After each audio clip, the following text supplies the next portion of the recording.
Baxın mövzunun önəminə. Fəth surəsindən ayə oxuyuram sizə. Deyir, Allah müşrik kişi və qadınlara, münafiq kişi və qadınlara əzab verəcək. Bunların xüsusiyyəti nədir? Bunlar Allah barədə pis gümandadılar. Sadə görünən məsələdir. Amma görün Allah necə qınıyır. Niyə mənim rəhmətimə arxalanmırsan? Niyə mənim qüdrətimə arxalanmırsan?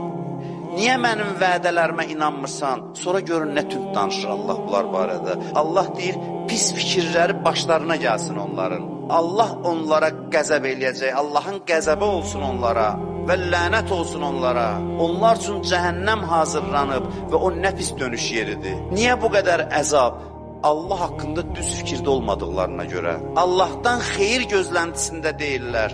Allahın rəhmətinə ümidvar deyirlər. Allah qəddar deyil, belə sözlər danışır. Allah rəhimlidir. Bunların vəziyyəti görün nədir?